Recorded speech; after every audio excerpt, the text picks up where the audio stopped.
Sir দেখুন, এরকম যে দিব্যানী বেশিরভাগ সময় বাড়িতে একা থাকতো, আর সোসাইটির সব ছেলেরা ওর সুন্দরতার প্রশংসা করত। তো আমরা একটু ইনসিকিউর হয়ে গেছিলাম যে আমাদের হাজবেন্ডসরাও ওরকম না হয়ে যায়। বিশ্বাস হয় না যে একজন মেয়ে হয়ে তোমরা একটা মেয়ের সঙ্গে এইরকম ব্যবহার করতে পারলে। এবার বাকি কৈফিয়ত হাজতে গিয়ে দিও। এতে নিয়ে যাও পূর্বী। যান যান আপনারা যান। চলো।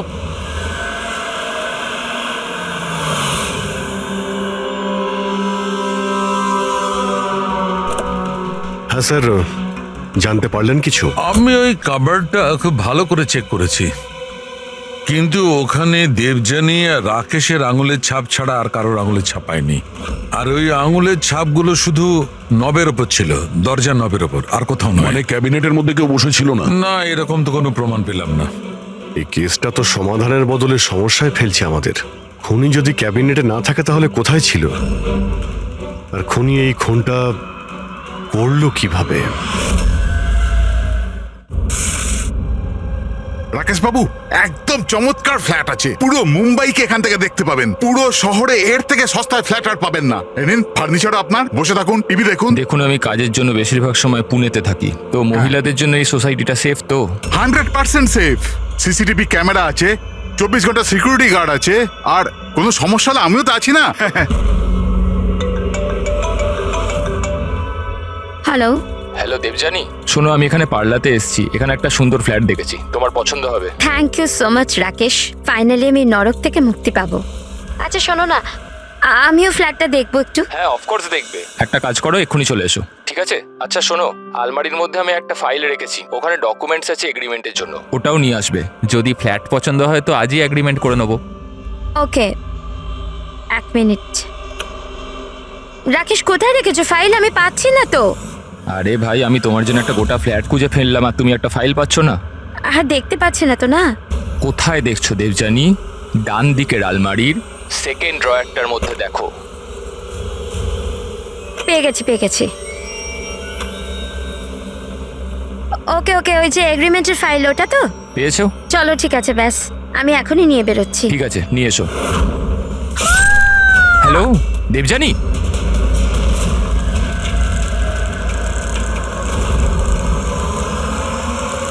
এসিপি স্যার,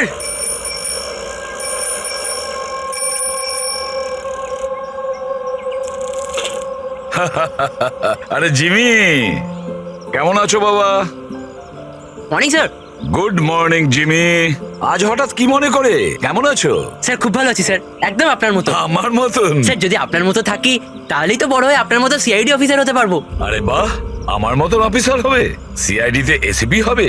সেটার জন্য অনেক পড়াশোনা দরকার, এক্সামের প্রিপারেশনটা খুব ভালো দরকার, তাই না? কেমন চলছে তোমার প্রস্তুতি?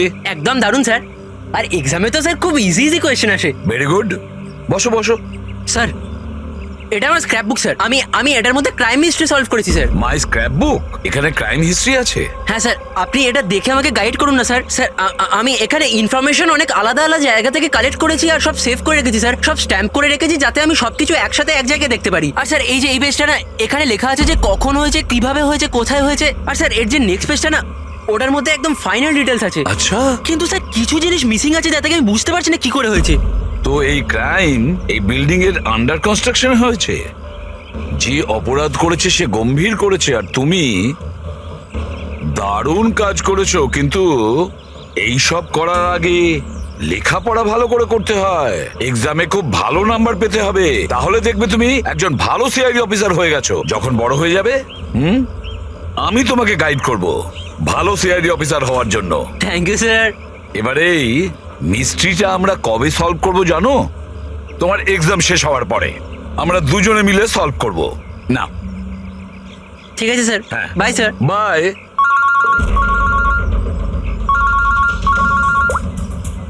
হ্যাঁ দয়া, কোথায়? আচ্ছা ঠিক আছে, আমি এখনই পৌঁছচ্ছি ওখানে। হ্যাঁ, আর রিপোর্ট নিয়ে বিউরোতে এসো। হ্যাঁ।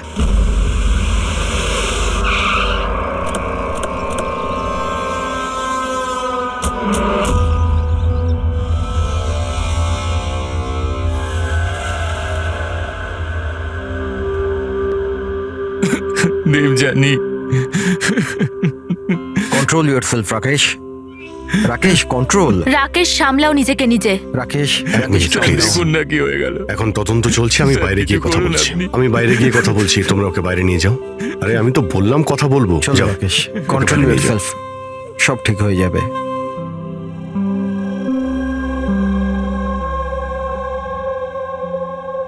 রাকেশ বলল হামলার সময় ও বাড়িতে একাই ছিল।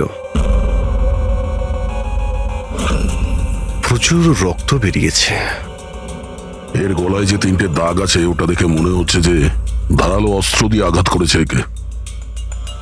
কিন্তু স্যার আঘাতটা তো ছুরির মনে হচ্ছে না। দাগটা অন্য কিছুর, গলার শিরা কেটে যাওয়ার কারণে এতটা রক্ত বেরিয়েছে। কিন্তু এই দাগগুলো দেখে মনে হচ্ছে যে কেউ আঘাত খুব কাছ থেকে করেছে।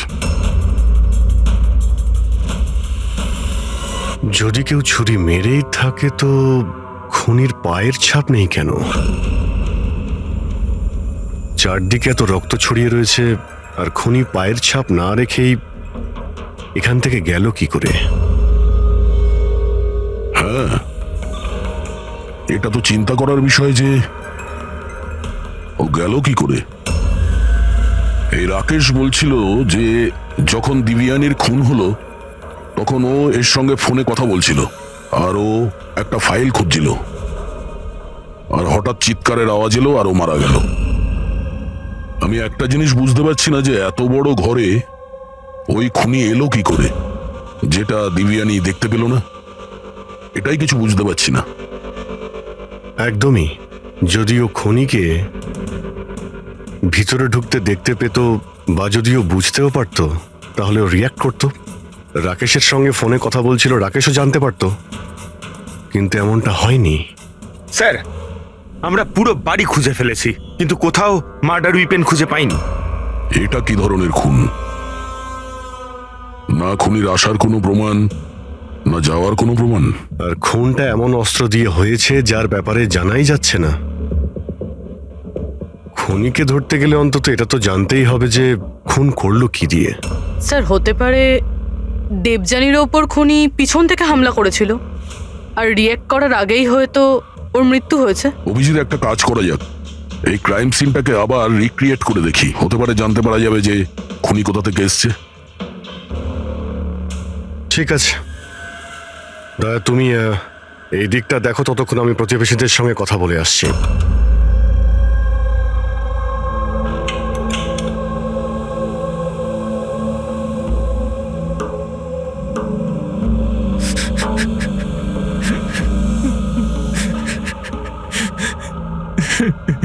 স্যার, যেই আমার বউকে খুন করে থাকুক ওকে ছাড়বেন না। নিজেকে সামলাও, খুনি অবশ্যই ধরা পড়বে। এই সামনের ফ্ল্যাটটা কার? স্যার এটা আমার ফ্ল্যাট। আপনি স্যার আমি অভিষেক, আর এটা আমার ওয়াইফ প্রিয়া। Hi sir. আমরা এখানেই এই ফ্ল্যাটের সামনেই থাকি।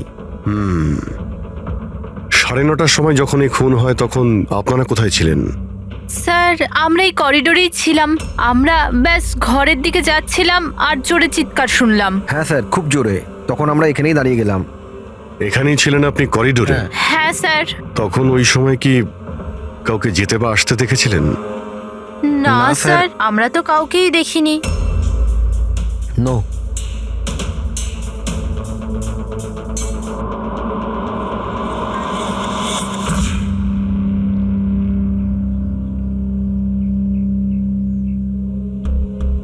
স্যার আমি আপনাকে দেখতে পাচ্ছি।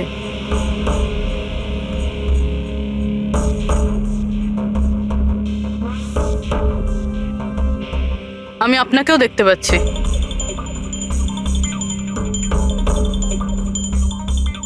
স্যার খুনি যেদিক থেকেই আসুক দেবযানী ঠিক দেখতে পেত। তাহলে এরকম কিভাবে হলো যে দেবযানী খুনিকে দেখতেই পেল না? এটাই তো বুঝতে পারছি না পুরবি, যে খুনিকে দিব্যানী দেখতে পাইনি কেন। ভেতরে এসে খুব সহজেই মেরে চলে গেছে ও, আর এখানে হাতাহাতির কোনো চিহ্নই নেই। খুনি না ডান দিক থেকে এসছে, না বাঁ দিক থেকে, আর না পেছন থেকে। আচ্ছা, এটা তো নয় যে খুনি সামনে থেকে এসছে? সামনে তো ক্যাবিনেট আছে, এখান থেকে তো দেখতেই পাওয়া যেত। দেখতে তো তখন পেত যখন ওকে দেখা দিত। আচ্ছা, ও এখানে তো জায়গাই নেই স্যার। এটাতেও নেই। স্যার দেবযানীর খুন হয়েছে মানে খুনি ভিতরে তো নিশ্চয়ই এসেছিল। এবার প্রশ্ন এটাই থাকে যে ও এখানে লুকিয়েছিল কোথায়। তার থেকেও বড় কথা স্যার, খুনি ঘরের ভিতর ঢুকলো কি করে? না কোনো জানলা ভাঙা আছে, না কোনো কাঁচ ভাঙা আছে, আর না তো দরজাটা নিয়ে কেউ কিছু করেছে।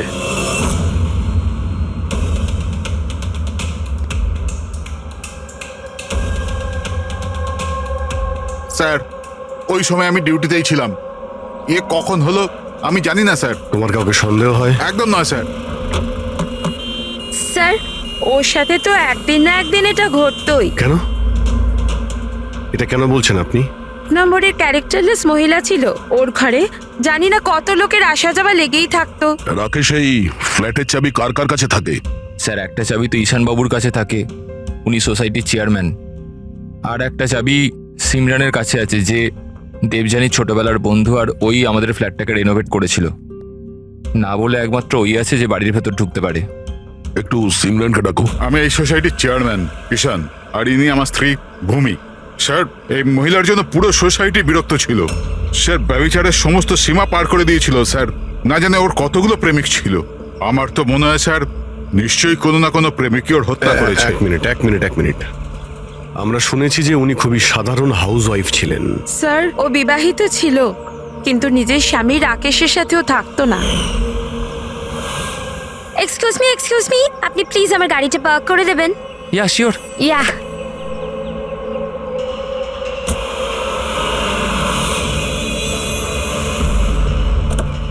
আরে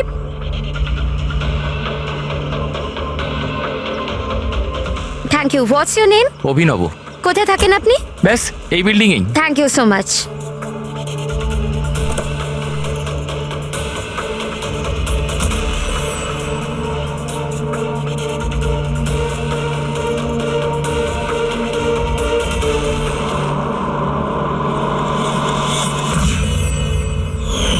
সোসাইটির ছেলেদের কাছে সাহায্য চাইতো বলে আপনারা ওনার ক্যারেক্টার নিয়ে আঙুল তুলছেন? হ্যাঁ, যদি এরকম ব্যাপার না হতো তাহলে আমরা কেন আঙুল তুলবো? স্যার দেবযানীর সঙ্গে বাজে শ্রেণীর লোকেরা দেখা করতে আসতো, আর যখন এই কথাগুলো জানাজানি হতো তখন ও কথাটা এড়িয়ে যেত আর উল্টে লোকজনের বিরুদ্ধে হ্যারাস করার অভিযোগ আনতো। স্যার সিমরান। সিমরান, এই ঘরের একটা চাবি তোমার কাছে থাকে? হ্যাঁ স্যার। স্যার শুধু চাবিটা আমার কাছে বলে আপনি আমার সন্দেহ করছেন? দেবযানী আমার ছোটবেলার বন্ধু, আমি ওর খুন করিনি।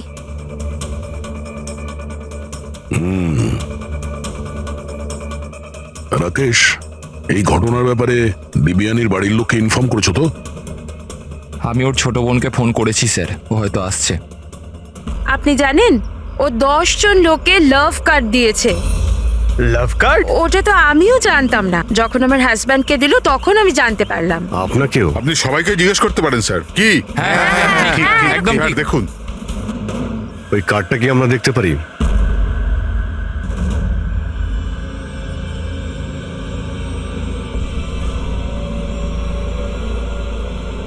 স্যার আমি এসব ব্যাপারে কিছুই জানি না। আমি আমার কাজের জন্য পুনেতেই থাকি, আর মাসে হয়তো 3-4 বারই বাড়িতে আসতে পারি। এত কিছু ঘটে গেছে রাকেশ, আর তুমি আমাদের বলছো কিছুই জানো না?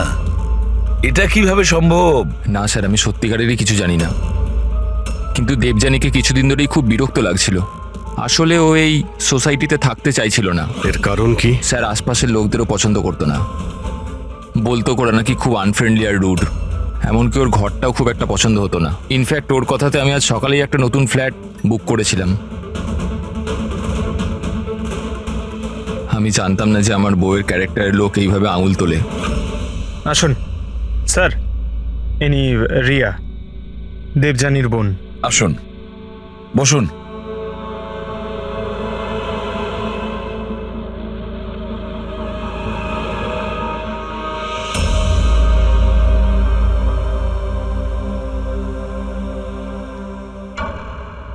স্যার আমি আপনাকে একটা কথা বলতে চাই।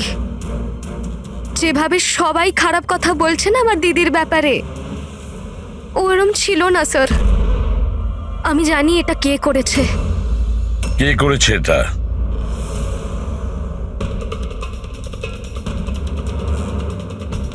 স্যার আসলে বিয়ের আগে দিদির একটা বয়ফ্রেন্ড ছিল, নীলেশ নাম ছিল।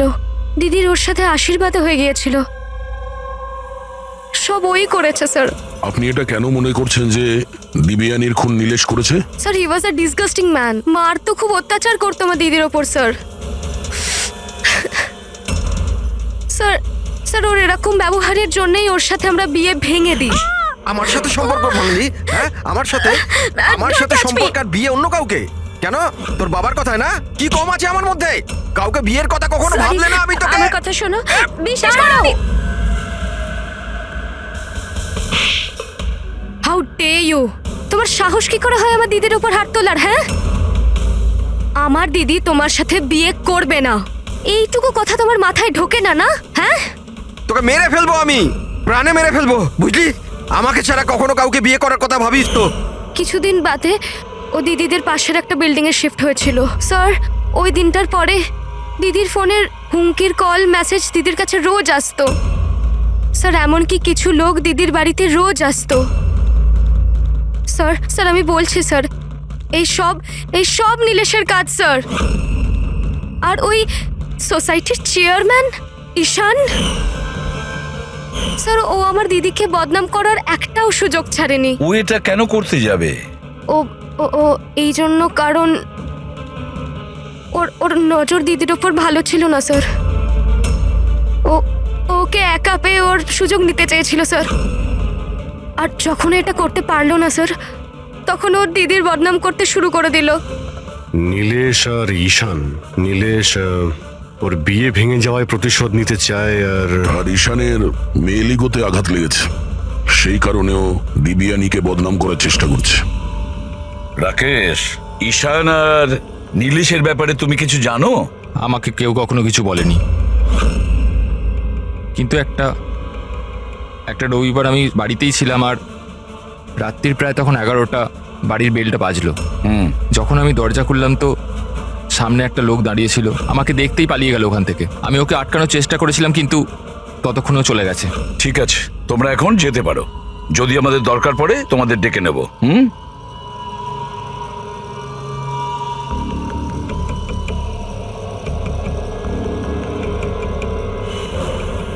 ঈশান, নীলেশ আর সেই লোকটা যে রাত্রিবেলা দেবযানীর ঘরে এসেছিল, খোঁজ নিতে হবে এই তিনজনের ব্যাপারে।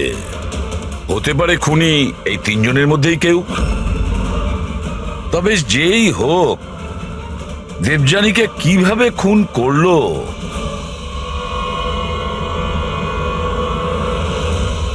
বস, দেবযানীর ওপর খুব ছুঁচলো ধারালো জিনিস দিয়ে আঘাত করা হয়েছে। যে 3টে ক্ষত আছে, এই যে এই কাঁধের ওপর, এর কারণে ওর নার্ভ কেটে গেছে। আর এই যে 2টো ক্ষত কাঁধের ওপর, অদ্ভুত ব্যাপার হচ্ছে এই যে 3টে ক্ষত আছে, এগুলো একে অপরের থেকে সমান দূরত্বে আছে। আর একটা সারপ্রাইজিং ব্যাপার, এই 3টে ক্ষতর ডেপথ একেবারে সমান, 3 ইঞ্চি। হয়তো খুনি খুন করার জন্য একই অস্ত্র ব্যবহার করেছে, আর হয়তো সমানভাবে আঘাত করেছে, তাই ক্ষতর পরিমাণ একই, 3 ইঞ্চি। হতে পারে, এরকম হতে পারে, কিন্তু এখানে এই কেসটাতে নজর করবার মতো বিষয় হচ্ছে যে দেবযানীর যে ক্ষতগুলো আছে তাতে কোনো অ্যাঙ্গেল নেই। এই আঘাত পুরো ওপর থেকে করা হয়েছে, সোজা, এইভাবে সোজা। আঘাতের সময় দেবযানী দাঁড়িয়েছিল, আর হিল সহ এর হাইট হবে প্রায় 5 ফিট 7 ইঞ্চি। আর ওকে এইভাবে আঘাত করার জন্যে খুনির হাইট হতে হবে কম করে 6 ফুট 2 ইঞ্চি, তবেই এরকম আঘাত হবে, না হলে নয়। দেখো শালুকে, খুনির উচ্চতা যদি 6 ফুটের বেশি হয়, তাহলে ক্যাবিনেটের মধ্যে কি করে লুকিয়ে থাকবে? আর লুকিয়ে আঘাতও করতে পারবে না। আর সে যদি দেবযানীর পেছন দিক দিয়ে কেউ আসে, তাহলে দেবযানী জানতে পেরে যেত, আর সে তখন নিজেকে বাঁচানোর চেষ্টা করত। এখন প্রশ্ন হলো, সে খুনটা করলো কিভাবে? আর স্যার, যদি কোনো লোক দরজা বা জানালা দিয়ে ভিতরে ঢুকতো বা বাইরে বের হতো, তাহলে কেউ না কেউ তোকে দেখতে পেত। কেউ তো দেখতেই পায়নি।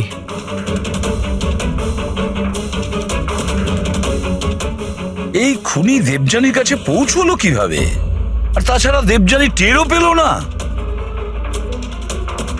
আর তারপরে এমন কোন অস্ত্র ব্যবহার করেছে ওই খুনি যে এইভাবে আঘাত করতে পারে? কি দিয়ে মেরেছে? জানি না কেন আমার মনে হচ্ছে যে এমন কিছু আছে যেটা আমরা দেখতে পাচ্ছি না। ওখানে ওই খুনি কোথা থেকে এসছে আমরা জানি না। ক্রাইম সিনে মার্ডার ওয়েপন পাইনি। এমন মনে হচ্ছে যে ওই যে ক্যাবিনেট আছে স্যার, ওর মধ্যেই দিবিয়ানের মৃত্যুর রহস্য লুকিয়ে আছে স্যার। আবার গিয়ে একবার দেখা যাক স্যার কোনো প্রমাণ পাই কিনা। ঠিক বলেছো দয়া। ফেডরিক, একটা কাজ করো, তুমি ওই সোসাইটিতে গিয়ে ওই সোসাইটিতে যে কয়জন লোক আছে যারা 6 ফুটের থেকে লম্বা তাদের সবার লিস্ট নিয়েছো। আর তাছাড়া এটাও খবর নাও যে দেবযানীর বাড়িতে রাত্রি 11টার সময় কে এসেছিল যে রাকেশকে দেখে পালিয়ে গেছে। দেবযানীর পুরো ফোন রেকর্ড চেক করো, ল্যান্ডলাইনের রেকর্ডও আর মোবাইল ফোনের রেকর্ডও। আর আমরা এই ঈশান আর নীলেশের সঙ্গে কথা বলি।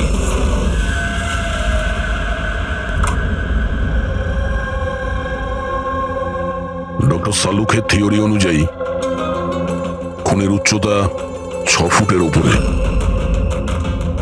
স্যার, তাহলে তো ঢুকবে কিভাবে? এটাই তো ভাবছি।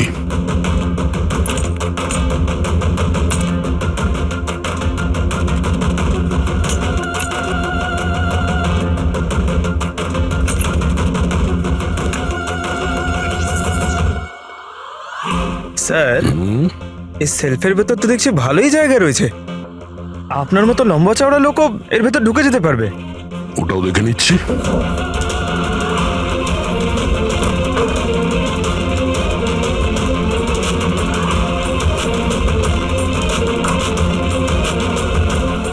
যদি এই সেলফগুলো বার করে আমার মতো লোক ওইখানে ধরে যায়, হতে পারে খুনিও এখানে ছিল। স্যার, তাহলেও তো এই প্রশ্নটাই থেকে যাচ্ছে যে দেবযানী খুনিকে দেখে ফেলতো আর চেঁচাতো। কি দেখছেন স্যার? ক্যাবিনেটের মধ্যে কোনো মেকানিজম নেই তো, যার জন্য দিবিয়ানির খুন হয়েছে, কিন্তু এরকম কিছু দেখতে পাচ্ছি না তো। স্যার, খুনি কোনো প্রমাণ ছাড়েনি। মার্ডার ওয়েপনও খুঁজে পাচ্ছি না। দিবিয়ানির খুন কি করে হলো এটাও বুঝতে পারছি না। দিবিয়ানির খুন হলো কি করে? একটা কাজ করো, এই ক্যাবিনেটের মধ্যে যতগুলো আঙুলের ছাপ আছে সব নিয়ে নাও। হতে পারে দেবযানী তার খুনিকে দেখেছিল, কিন্তু সে বেঁচে নেই যে আমাদেরকে বলবে। কে কে হতে পারে খুনি? আর দেবযানীকে মারলো কিভাবে? কিভাবে মারতে পারে? খুনি খুবই চালাক স্যার। হ্যাঁ, চালাক তো বটেই, কিন্তু কতদিন লুকিয়ে থাকবে? কতদিন? স্যার, এই 4টে লোক আছে সোসাইটিতে যাদের উচ্চতা 6 ফুট বা তার বেশি। অভিষেক, ঈশান, ওয়াচম্যান, ভূমি।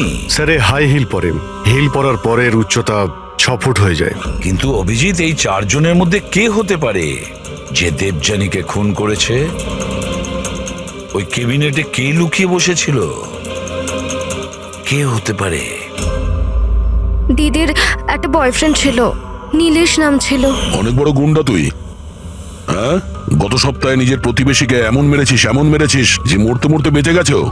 আর দিবিয়ানিকে তো মেরেই দিয়েছিস। সত্যি সত্যি যদি মেরে ফেলতাম, কিন্তু আফসোস ও তো নিজেই মরে গেল। হ্যাঁ, মানছি ওর সাথে আমার ঝগড়া হতো, কিন্তু এর জন্য কেউ বিয়ে ভাঙে নাকি? স্যার, এই জন্যই আমি বদলা নিতে চেয়েছিলাম। প্রচুর তেল তোর শরীরে না? হ্যাঁ, 2 মিনিট, মাত্র 2 মিনিটই তোর সমস্ত তেল বার করে দেবো, বুঝেছিস? তারপর স্বপ্নেও কাউকে মারার কথা ভাববি না তুই। স্যার, আমি ওই সোসাইটিটার সমস্ত ফুটেজ চেক করেছি, আর সেখানে নীলেশ সোসাইটির বাইরে এদিক ওদিক ঘুরে বেড়াচ্ছিল দেখা গেছে। আচ্ছা,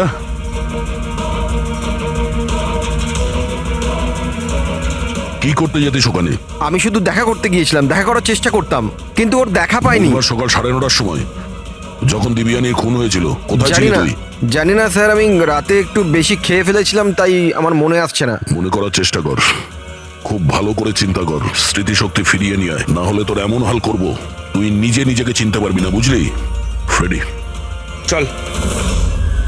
ঈশান, তুমি দিবিয়ানিকে সার্টিফিকেট দিচ্ছিলে, ক্যারেক্টার সার্টিফিকেট, হ্যাঁ, নিজের ব্যাপারে কি বলবে তুমি? আমি আমি কিছু বুঝতে পারলাম না স্যার। আমরা সবকিছু বুঝে গেছি। দিব্যানি তোমায় পাত্তা দেয়নি, তাই ওকে বদনাম করে দিয়েছো পুরো সোসাইটিতে।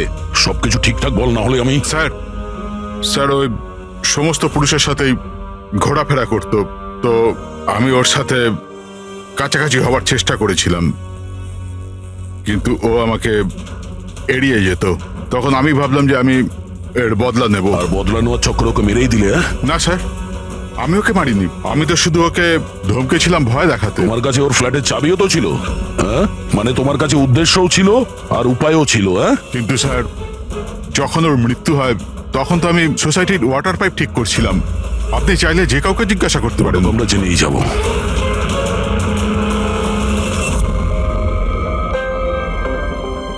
স্যার, হ্যাঁ, এই ঈশান আর নীলেশ, এদের দুজনের মধ্যে কেউ একজন খুনি হতে পারে স্যার। দুজনের কাছে কারণ ছিল খুন করার, কিন্তু কোনো পোক্ত প্রমাণ হাতে পাইনি। আরো কিছুটা এনকোয়ারি করতে হবে। সে যেই হোক, নিজেকে খুব চালাক মনে করে সে। আচ্ছা দয়া, দেবযানীর বাড়িতে রাত্রি 11টার সময় যে এসেছিল, সে কে, কিছু জানতে পেরেছো? হ্যাঁ স্যার, ওনার নাম সুনীল, বাইরেই বসে আছে। স্যার, দেবযানীর সাথে আমার কথা ডেটিং সাইটে হয়েছিল। ডেটিং সাইটে? Yes sir. তারপর আমাদের মেলেও কথা হতো স্যার। আর দেবযানী আমায় বাড়িতে দেখা করতে ডেকেছিল, আর আমি দেখা করতে গিয়েছিলাম স্যার, কিন্তু ওর বরকে থেকে ঘাবড়ে গেছিলাম স্যার। ভয়ের চোটে আমি ওখান থেকে পালালাম স্যার। পুরবি, দেবযানীর ডেটিং সাইট চেক করো, আর ওর ইমেলও চেক করো। দেখা তো যাক এ কতটা সত্যি বলছে। স্যার, স্যার দেখুন, দিদির ফোনে কেউ জীবন নামের ব্যক্তি বারবার ফোন করছে আর উল্টোপাল্টা কথা বলছে। আপনি একবার দেখে নিন স্যার। দেখি তো এর নাম্বার কি আছে।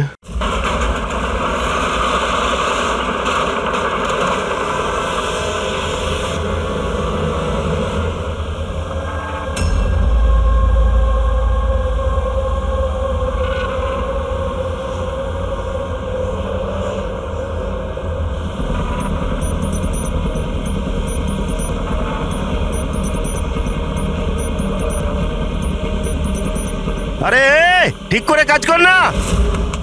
আরে বললাম না এত তাড়াতাড়ি কাজ হবে না। তোমরা কি বিল্ডারের লোক হও আর যেই হও, বললাম তো এত তাড়াতাড়ি কাজ হবে না। সময় তো তোর শেষ হয়ে এসেছে, বুঝলি?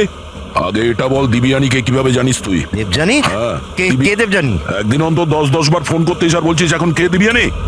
স্যার কারা আপনারা? আমরা তারাই যাকে দেখে অপরাধী কাঁপে, সিআইডি। স্যার আমি কিচ্ছু করিনি, আমি সত্যি বলছি আমি কিচ্ছু করিনি। কিচ্ছু করিসনি? দিব্যানীর খুন করেছিস আর বলছিস কিছু করিসনি? আমি দিবি গেছি স্যার, আমি খুন করিনি, বিশ্বাস করুন স্যার। খুন না করলে 10 বার করে ফোন করতিস কেন? স্যার অ্যাকচুয়ালি আমি দেবজানুর নাম আর নাম্বার পেয়েছিলাম, সেই জন্য মাঝে মধ্যে ভেবেছিলাম বিরক্ত করবো, আর কিচ্ছু নয় স্যার, বিশ্বাস করুন, আর কিচ্ছু নয়। কে দিয়েছে তোকে এই নম্বর? আমি সত্যম কমপ্লেক্সে কিছু কাজের জন্য গিয়েছিলাম, তো বাথরুমের দেওয়ালে ওর নাম আর ফোন নাম্বার লেখা ছিল স্যার। তো আমি ওকে ফোন করি, কিন্তু আমাকে বকতে থাকে। আমি বুঝতে পারি ও খুব ভদ্র একজন মেয়ে। স্যার আমি ওর খুন করিনি, দিব্যি কালছি স্যার, বিশ্বাস করুন আমি খুন করিনি ওর। পঙ্কজ, একটু চেক করো তো সত্যম কমপ্লেক্স।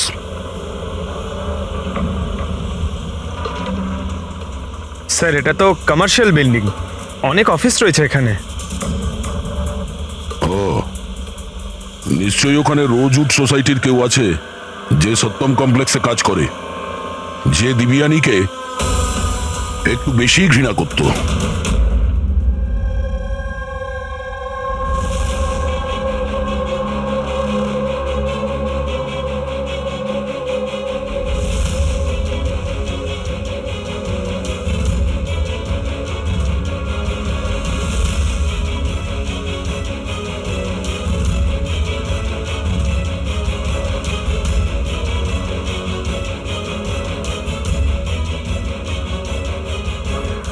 জিম্মি, আরে জিম্মি বাবা, এইসব কি করছো তুমি? সামনে তোমার পরীক্ষা আছে। দেবযানীর মার্ডার মিস্ট্রি সলভ করছি মা। কি? আগে ম্যাথের কোয়েশ্চেন পেপার তো সলভ করো। আমি কিছু বলছি তোমার। মা, প্রথম পেপারটা ফিজিক্সের, আর এই মার্ডারটা কিছুটা ফিজিক্সের লজিক কাজ করেই হয়েছে। তুমি, তোমার এই লজিক না, এতে আমি বিরক্ত হয়ে গেছি। এখন এই লজিক গিয়ে তুমি এসিপি স্যারকে বোঝাবে আর তারপর উনি আমায় ফোন করে তোমার নামে নালিশ করবেন। মা, যখন এসিপি স্যার আমার কমপ্লেন করবে না, তখন ওনার সামনেও এমনি একটু বকে দিও, হ্যাঁ? সিআইডি অফিসার হওয়ার কথা বলছো আর নিজের মাকে মিথ্যে বলার ট্রেনিং দিচ্ছ, তাই না? এখন আমি গিয়ে এসিপি স্যারকে এটা নালিশ করবো, দাঁড়া। মামা, আমি জানি তুমি স্যারের কাছে নালিশ করবে না, আচ্ছা, কারণ তুমি তো ওয়ার্ল্ডের বেস্ট মম, তাই না মা? না না, আরে ছাড়, আরে জিবি, আরে তুমি ছাড়। বলবে না মা? আরে না না না, তুমি বলবে না? তুমি আর মা, আমি গিয়ে এখনই বলছি, এখনই দাঁড়িয়ে তুমি যা। বলবে না?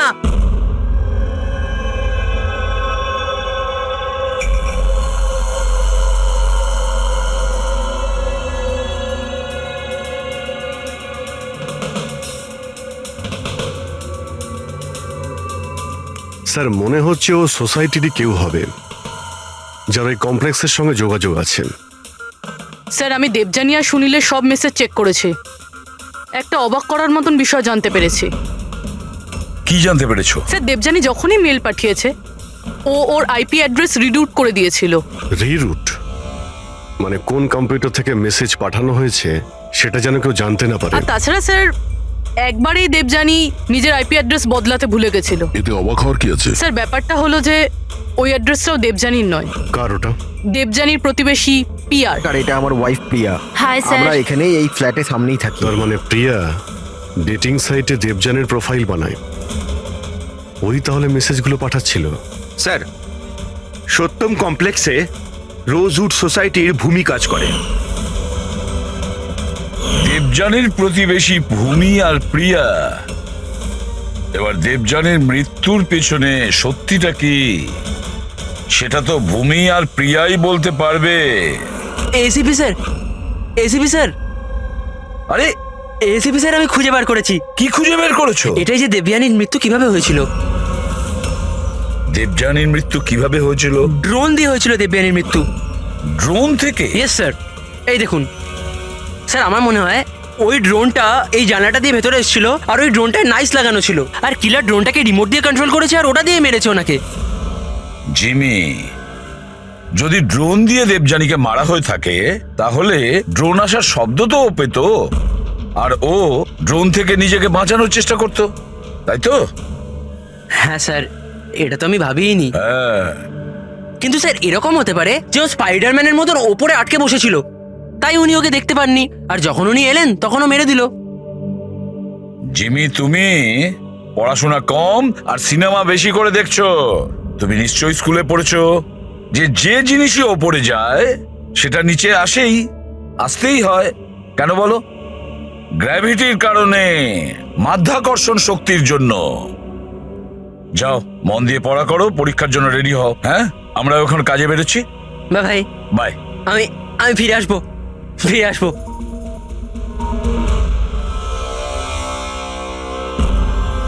কিছু বলছেই না। সব বলবো। আসুন আসুন।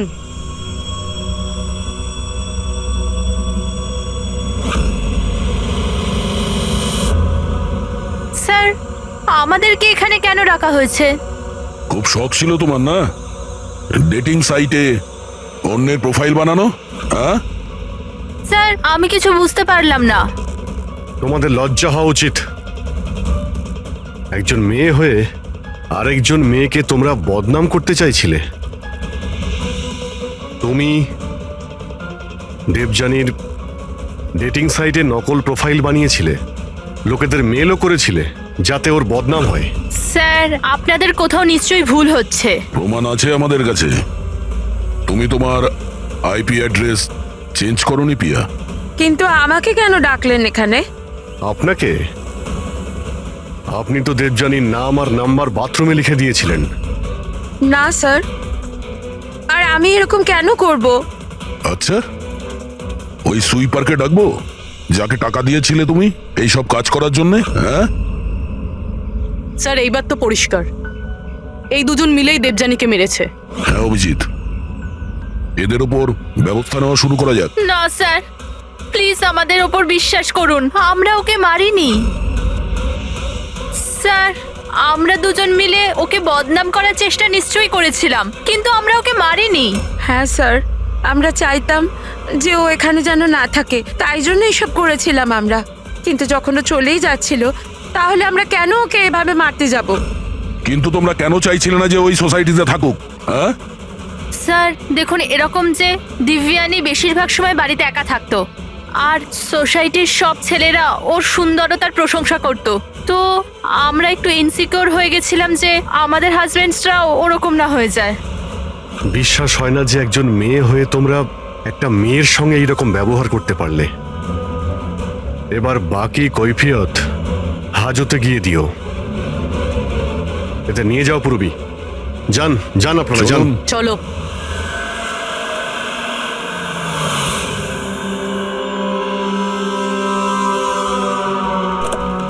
হ্যাঁ স্যার, জানতে পারলেন কিছু? আমি ওই কাবারটা খুব ভালো করে চেক করেছি, কিন্তু ওখানে দেবযানী আর রাকেশের আঙুলের ছাপ ছাড়া আর কারোর আঙুলের ছাপ পাইনি। আর ওই আঙুলের ছাপগুলো শুধু নবের ওপর ছিল, দরজা নবের ওপর, আর কোথাও নয়। মানে ক্যাবিনেটের মধ্যে কেউ বসেছিল না? না, এরকম তো কোনো প্রমাণ পেলাম না। এই কেসটা তো সমাধানের বদলে সমস্যায় ফেলছে আমাদের। খুনি যদি ক্যাবিনেটে না থাকে তাহলে কোথায় ছিল? আর খুনি এই খুনটা করলো কিভাবে? না জানালা দিয়ে এসেছে, না দরজা দিয়ে, আর না তো এই কাবার্ডের মধ্যে ছিল। তাহলে খুনি এলো কিভাবে? আর যদি খুনি না আসে তাহলে খুনটা হলো কিভাবে? খুন হলো কি করে?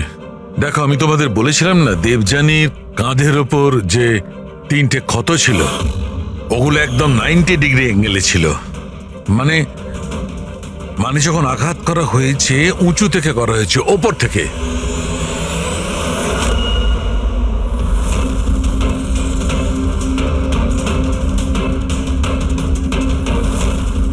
উপর থেকে নিচে। ফ্রেডরিক, তুমি এই লাইটগুলো অন করো তো। আরে 3টে বাল্ব তো জ্বলছেই না, ফিউজ হয়ে গেল নাকি এগুলো? ফিউজ তো উঠতে পারে না, ঝাড়গুলো নতুন, এর মধ্যেই লাগানো হয়েছে। দেবযানীর কাঁধের উপরে 3টে ক্ষত ছিল, আর এটা 3টে বাল্ব অফ। ফ্রেডরিক, তুমি এগুলো নিচে নামাও তো। বোধহয় দেবযানীর মৃত্যুর রহস্য এর মধ্যেই রয়েছে।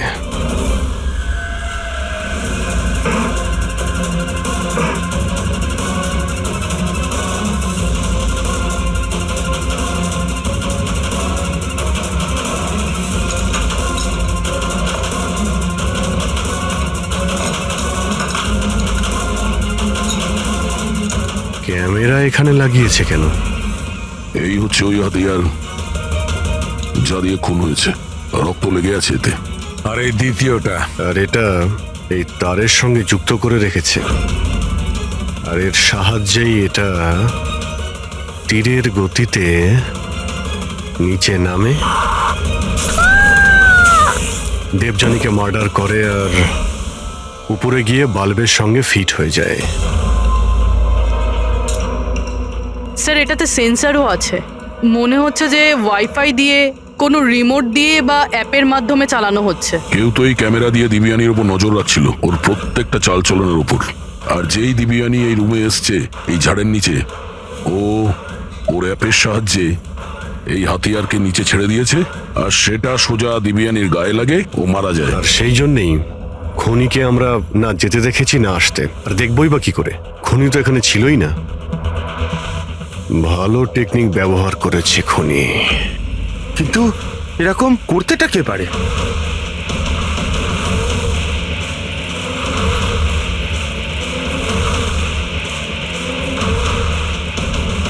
স্যার, খুনিকে চিনতে পেরে গেছি।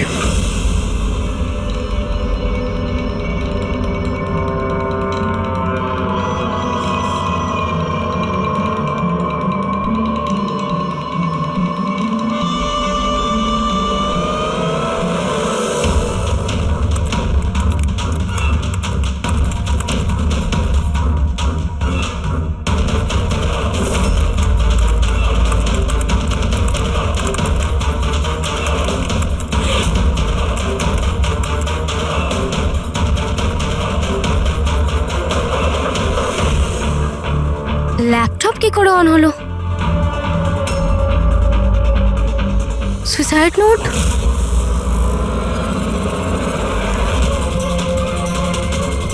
কে?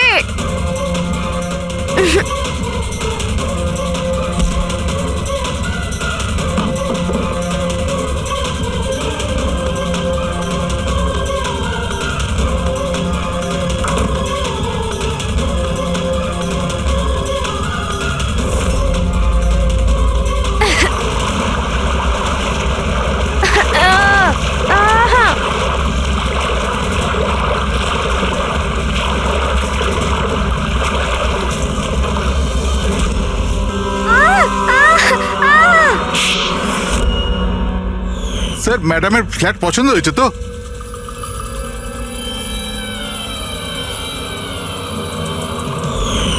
যখনই আমরা এই স্যান্ডেলিয়ারের ওপর মেকানিজম দেখলাম, আমরা বুঝতে পারলাম যে সবের পেছনে সিমরান তুমি আছো। কারণ তুমি দিব্যানীর ঘরের রিনোভেশন করেছিলে কয়েকদিন আগে। আমি যা কিছু করেছি সব রাকেশের কথাই করেছি, কিন্তু ও এতটাই খারাপ মানুষ যে ও আমাকেও মারার চেষ্টা করেছে যাতে ওর রাস্তা পরিষ্কার হয়ে যায়।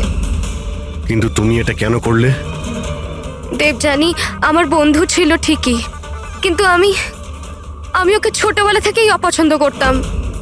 কারণ ওর ভালো মানুষের জন্য সবাই ওকে আমার থেকে বেশি অ্যাপ্রিসিয়েট করতো।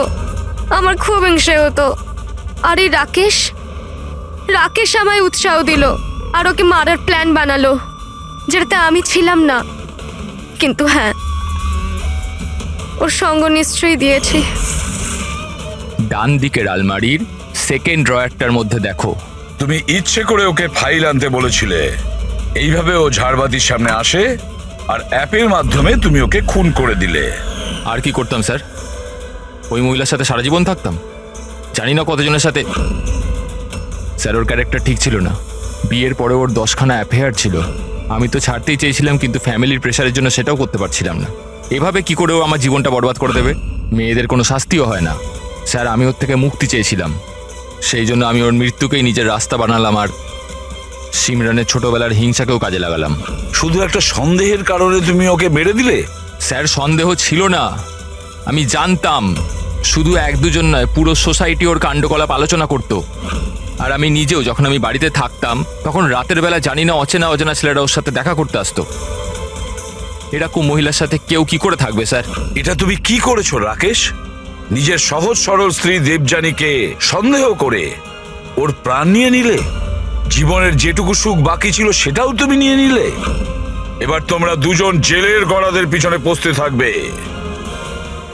আইন তোমাদের কঠোরতম শাস্তি দেবে।